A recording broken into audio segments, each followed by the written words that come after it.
My name is Cameron Paul, and I am the Chief of Police for the American Fork Police Department.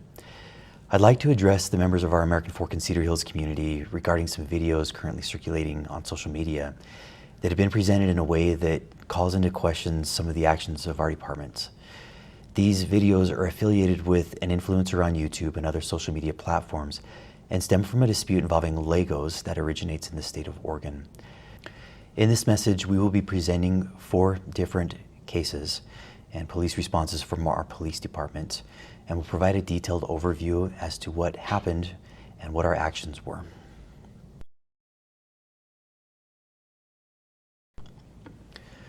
On March 8th, 2026, an American Fork resident, Joshua Johnson, requested phone contact from the American Fork Police Department regarding a suspicious individual who had earlier arrived at his home. Officer Tonga with the American Fork Police Department contacted Mr. Johnson by phone. Mr. Johnson reported that earlier that same day, a suspicious male had been at his residence. He stated the male was wearing a baseball cap with a UPS logo taped onto it. Mr. Johnson also reported that a suspicious package had been left at the residence. He explained that what appeared suspicious was that the shipping label did not look legitimate. The package was later determined to contain rubber ducks. Mr. Johnson reported to Officer Tonga that he believed the male was an individual named Benjamin Schneider, who, according to Johnson, operates a YouTube channel. Mr. Johnson further explained that civil proceedings were occurring in Oregon and stated that he believed Schneider was sending individuals to his home to harass him. While Officer Tonga was still on the phone with Mr. Johnson, Johnson reported that 2 females had exited a vehicle and were walking toward his property. He also reported that a male driver remained inside the vehicle.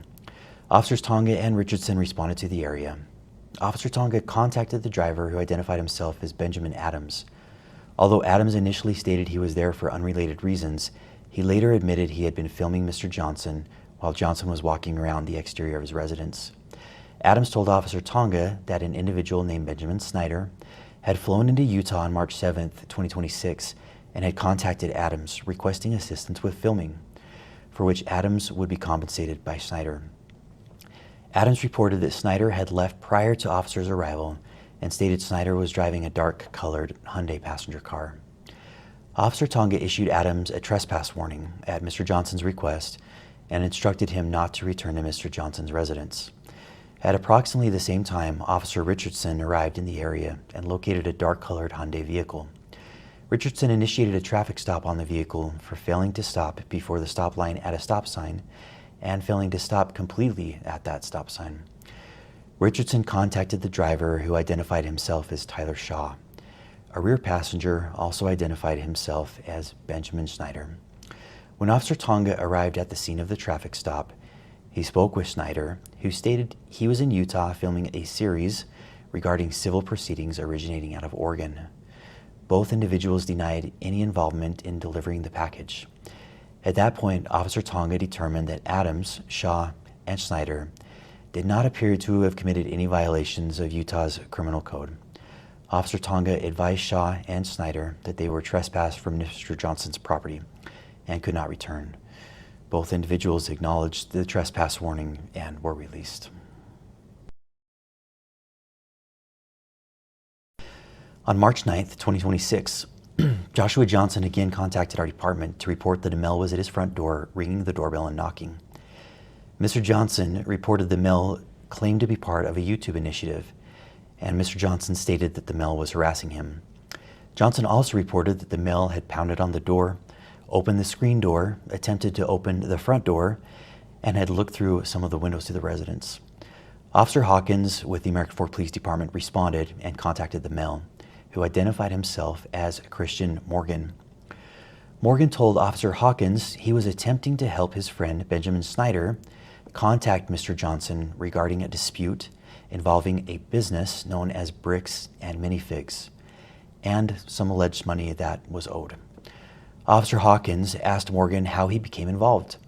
Morgan stated that Schneider had posted on Instagram indicating he was coming to Utah and needed assistance from locals to get around town.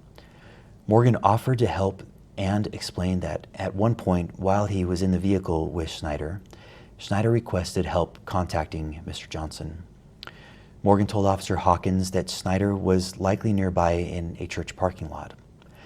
Officer Hawkins determined that Morgan had falsely represented himself to Mr. Johnson through his doorbell camera as belonging to a nearby church congregation that did not exist. Morgan had also told Mr. Johnson that he had been sent by Johnson's church leader. Morgan acknowledged to Officer Hawkins that these statements were false and that he had made them at the direction of Mr. Schneider. Officer Hawkins issued Morgan a trespass warning and instructed him not to return to the residence. As Officer Hawkins prepared to locate Schneider as part of the investigation, he observed Morgan walking toward a Hyundai passenger vehicle occupied by several individuals. Officer Hawkins believed Schneider may have been inside of the vehicle and intended to contact him as part of the investigation. Officer Hawkins initiated a traffic stop on the vehicle. As this occurred, Morgan turned away from the vehicle and ran away from officers. Officers did not pursue Morgan because he had not committed a crime, and Morgan was not observed again by our officers. Officer Hawkins discovered the vehicle was occupied by Tyler Shaw and Benjamin Schneider, both of whom had been trespassed from Mr. Johnson's residence the previous day. As Officer Hawkins spoke with Shaw and Schneider, they initially denied sending Morgan to the residence. Later in this conversation, Schneider admitted they had indeed sent Morgan and another unidentified individual to attempt to contact Mr. Johnson because, according to Schneider, their civil case could not proceed without an attempt at verbal reconciliation. During the interaction, Officer Froughton indicated he believed Shaw's eyes appeared glossy and expressed concern regarding possible impairment. Officer Hawkins asked Shaw if he would be willing to participate in field sobriety testing to ensure he was safe to drive. Shaw agreed. Field sobriety tests were conducted and no signs of impairment were observed. During this same time, while Officer Hawkins was conducting his investigation, Officer Froughton used his police service dog to conduct an open-air sniff around the vehicle. Froughton's police service dog alerted to the presence of the odor of a controlled substance, and the vehicle was subsequently searched. No illegal substances were located inside of the vehicle. At one point during a conversation, Schneider admitted to Officer Hawkins that he and Shaw had actually delivered a package of ducks to Mr. Johnson's residence with the intent to have Mr. Johnson sign a fake delivery confirmation on Schneider's phone so that Schneider could later use that signature to create a forged contract claiming Schneider could not be trespassed from the property for 5 years. Schneider indicated he did not believe there was anything wrong with this and believed that there was nothing wrong with his posing as a UPS delivery driver. Ultimately, Officer Hawkins warned Shaw and Schneider again that they were approaching conduct that could potentially constitute harassment or stalking if they continued to send individuals to Mr. Johnson's residence. Officer Hawkins reaffirmed the trespass warning and released both of them from the scene.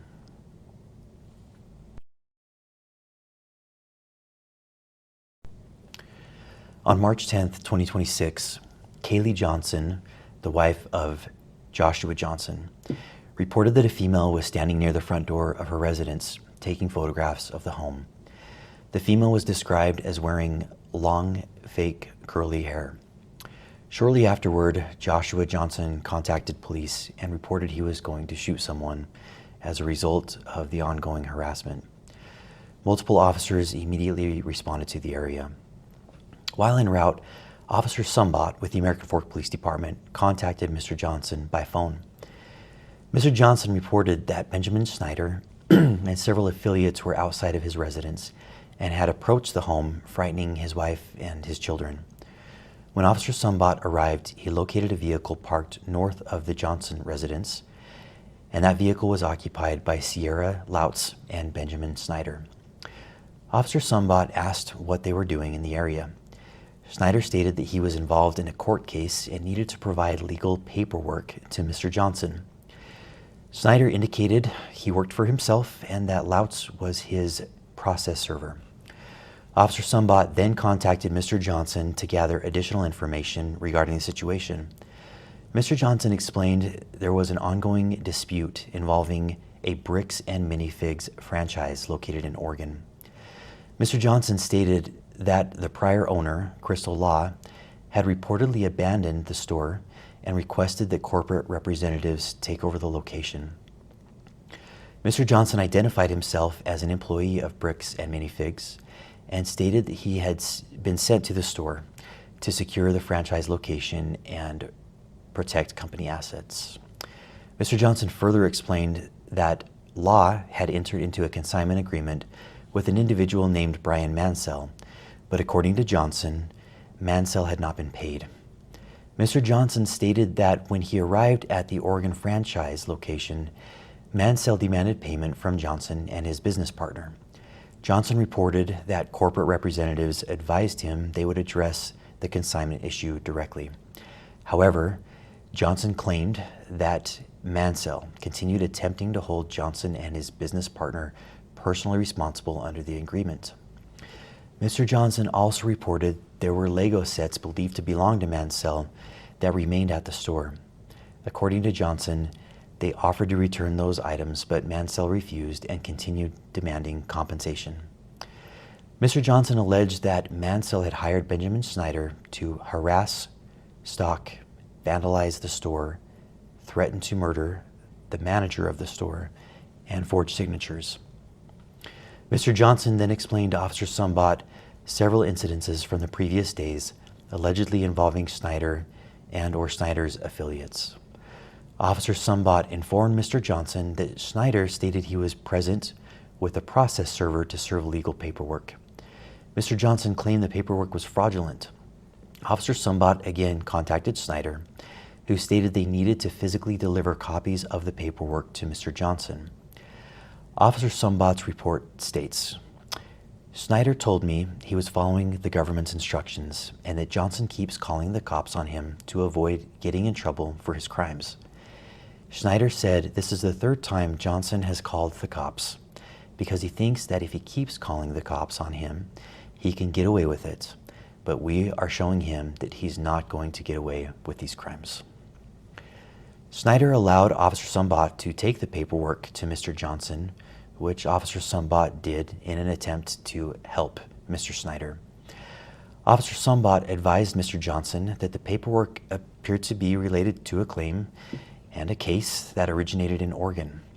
Mr. Johnson stated that he had already contacted the Oregon Law Enforcement Agency with jurisdiction, which was the Kaiser Police Department, and had been told that nothing had been filed.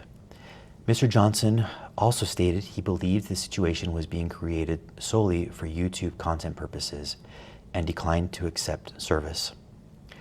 Officer Sumbot contacted the Marion County Circuit Court in Oregon to verify the legitimacy of the paperwork. The court confirmed that the case was indeed legitimate, but that papers had already been served and no hearing date had yet been scheduled.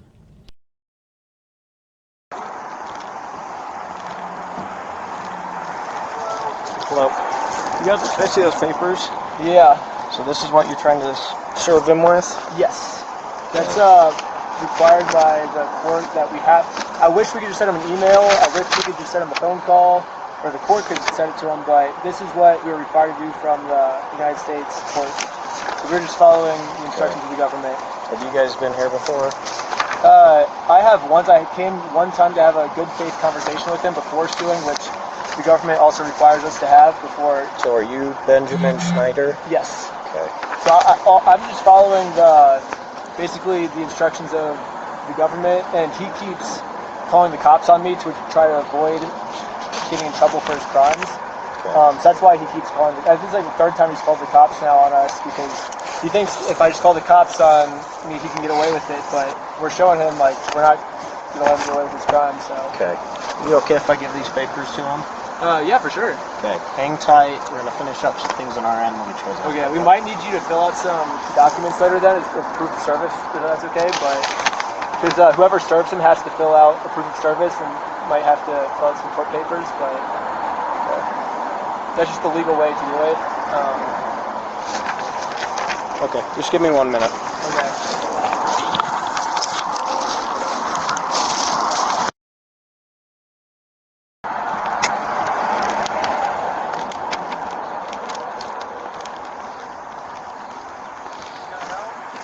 What was that? Not help? He does not want the paper. So He's not want the papers? here's that back for you. Okay. He wanted you trespassed. While officers were speaking with the involved parties, a sign was also located on the park strip across from Mr. Johnson's residence. The sign depicted Mr. Johnson holding U.S. currency in both hands while standing in front of an elderly man lying in a hospital bed. The sign contained the statement, "I stole a dying man's life savings." Schneider admitted he had placed the sign earlier that day. Officer Sumbot advised Schneider that, based on the ongoing conduct being reported and observed, officers believed his actions were approaching the statutory elements of stalking under Utah law. Specifically, officers expressed concern regarding repeated appearances at the residence, directing multiple individuals to contact the family, photographing the home, and placing objects and signs at the property. Officers had already given Schneider earlier warnings. Schneider responded that he believed he was following court procedure. An individual commits stalking if the individual intentionally or knowingly engages in a course of conduct directed at a specific individual and knows or is reckless as to whether that course of conduct would cause a reasonable person to fear for the individual's own safety or the safety of another, or to suffer other emotional distress. Utah law defines a course of conduct as 2 or more acts directed toward a specific individual, including, but not limited to, following, monitoring, observing, photographing, surveilling, or communicating to or about an individual. It also includes approaching or confronting an individual, appearing at an individual's residence, contacting an individual's neighbors, delivering or placing objects on an individual's property, and using electronic communication or third parties to engage in such conduct. Based on the totality of the known facts at the time, officers established probable cause that Schneider had committed the offenses of stalking and targeted residential picketing under Utah law. Schneider was subsequently arrested and transported to the Utah County Jail.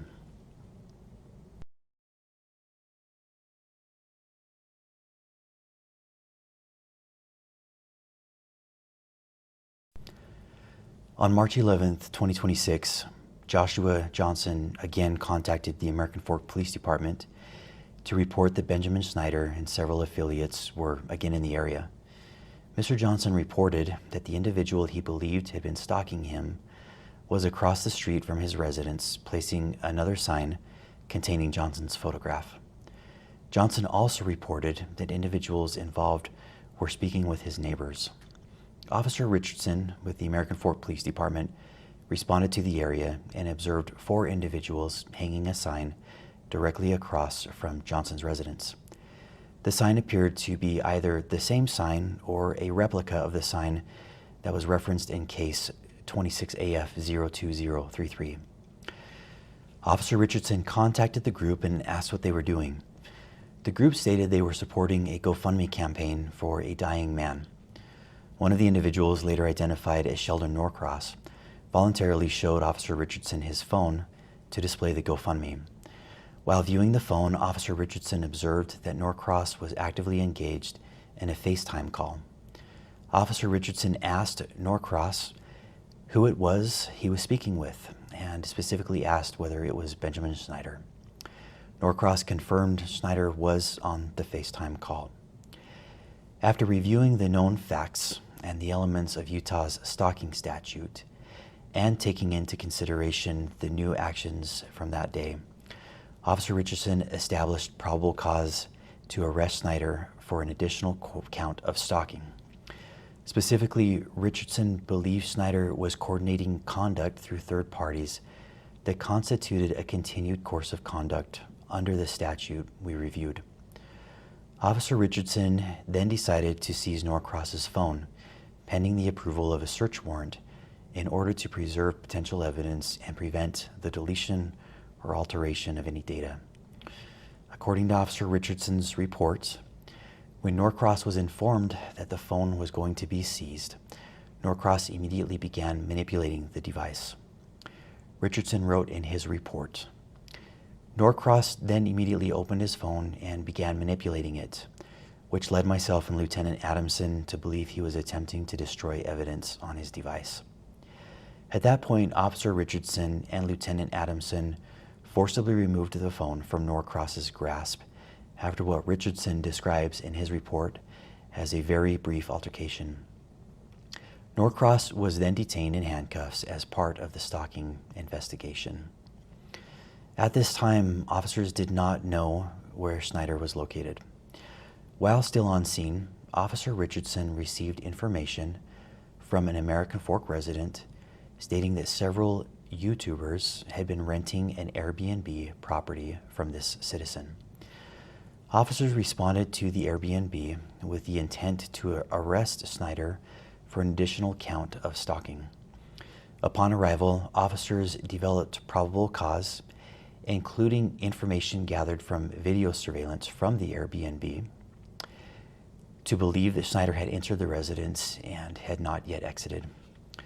Officers then prepared a search warrant affidavit requesting authorization to enter the residence to locate and arrest Schneider. During contact with the Airbnb owner, the owner reported overhearing conversations about possible stolen Legos. Specifically, officers wrote in the search warrant affidavit, the homeowner also disclosed that he could hear multiple individuals inside the residence speaking about possibly stolen Lego toys they had taken. Based on that information, officers added a request within the search warrant affidavit seeking authorization to also search for and seize possible stolen property, including Lego merchandise. 4th District Judge Roger W. Griffin reviewed and approved the search warrant. Officers executed the warrant as a knock and announce warrant. What this means is that our officers take the time to knock on the door, to present themselves as officers, and to inform anyone inside that they have a search warrant. As they were doing this, individuals came to the door. Ultimately, 5 individuals exited the residence. Those individuals were identified as Benjamin Schneider, Tyler Shaw, Stephen Allen, Sierra Lautz, and a male who was later identified as a 16-year-old juvenile. As the individuals exited the residence, they were placed in handcuffs while officers secured the scene. During Schneider's detention, Lieutenant Adamson took hold of Schneider's right arm. Lieutenant Adamson later reported that he felt Schneider tense his arm, at which point Adamson moved Schneider's right arm behind his back to place him into custody. Mr. Schneider later addressed this incident in one of his YouTube videos. In the X-ray image displayed by Mr. Schneider in that video, a small L is visible in the upper right-hand corner of the X-ray. The L indicates the image is that of the left shoulder. The video shows Lieutenant Adamson handling Schneider's right arm during the arrest. Additionally, officers documented no complaints of arm or shoulder pain by Mr. Schneider during his detention, transport, or booking process at the jail. All 5 individuals were transported to the American Fork Police Department. Due to limited interview room availability, the individuals were placed in a combination of interview rooms and holding cells while interviews were conducted. The juvenile male was also immediately released to his parents upon arrival at the police department. The 4 adult individuals agreed to interviews with Detective Nicosia. The contents of those interviews are documented in the Associated Police reports, which will be made available through a link accompanying this video. Ultimately, Detective Nicosia determined that Shaw, Allen, and Lautz appeared to have been acting at the direction and encouragement of Mr. Schneider. These 3 individuals were ultimately released from the police department. Mr. Schneider was subsequently transported to the Utah County Jail, where he was booked for an additional charge of stalking.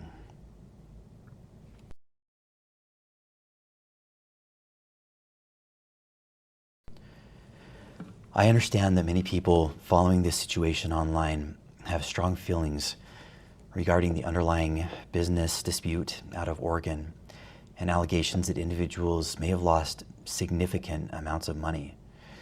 I recognize that people are frustrated, angry, and may feel that justice has not been served in relation to those allegations. Those concerns are understandable. I understand them and I'm empathetic to them. And nothing in the actions taken by the American Fork Police Department should be interpreted as validating, supporting, or defending anyone involved in that separate civil or criminal dispute. Our responsibility in Utah was not to determine who was morally right or wrong in a business disagreement originating in another state. Our responsibility was to respond to conduct reported here in our community, evaluate the facts available to our officers at the time, and enforce Utah law as officers established probable cause that a crime had occurred. The fact that someone may believe they have been wronged financially does not exempt any individual from the laws governing harassment, trespassing, stalking, or other conduct within our jurisdiction. We remain committed to enforcing the law fairly, objectively, and transparently, regardless of who is involved or what narrative may exist.